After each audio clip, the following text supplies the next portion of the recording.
Well, hello, Patriots. You caught me out today in the kayak, and it's a beautiful day to kayak in the state of Maine.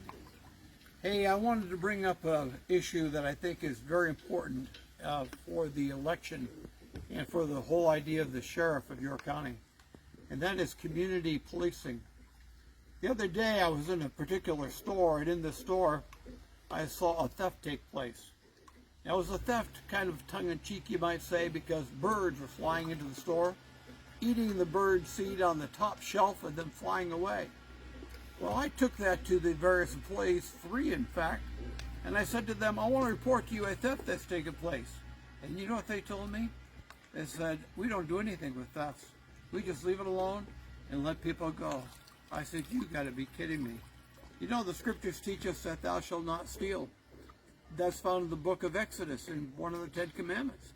In fact, it's also true in the state of Maine. You don't take something that belongs to you. That's just wrong. But that is what some stores are doing, and it's terrible. We need to catch the person the first time so it doesn't just repeat itself, but instead we can put an end to it and try to correct the behavior of these people. For all you're doing is passing the shrinkage on to the rest of the community, putting up higher insurance rates. The whole thing is wrong.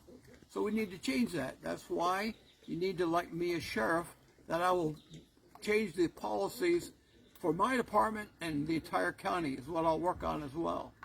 Now let me give you an example of another bad but also good community corrections, policing. There was a situation not too long ago where 2 men went into a Starbucks. They went into Starbucks, they began to beat the employee, pistol whip them, and force the people in the store to the floor, and they began to take the money. Well, you know, these people were afraid for their life, and this was, again, just totally wrong. A robbery taking place. This is a felony, and it should not be.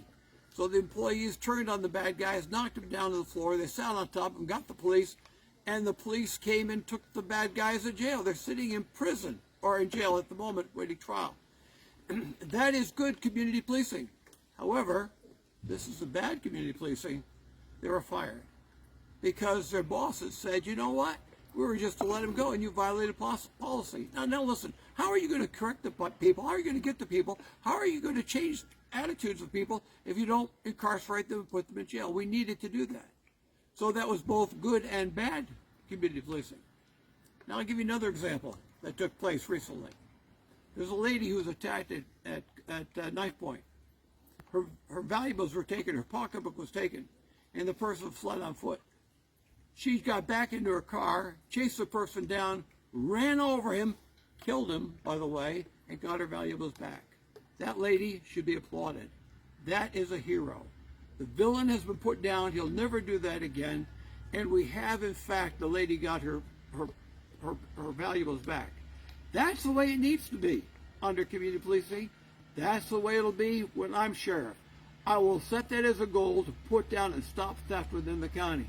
By the way, when you do this, you don't have a crime, it drops. That's a fact, it just drops. And that's what we need to do. We need to take these people, put them in custody, and we'll no longer have that problem. So, vote Dave Corbett in November for sheriff. Please pass it on to all your friends. Please post these videos and go to my webpage as well, sheriffcorbett.com, and see what I write about in that field as well, and you'll find out more about me. So please support me as we run in this election, and remember to vote and to tell your friends to vote for me as well. Thank you very much, Patriots, and you have a great day. God bless you, and God bless America.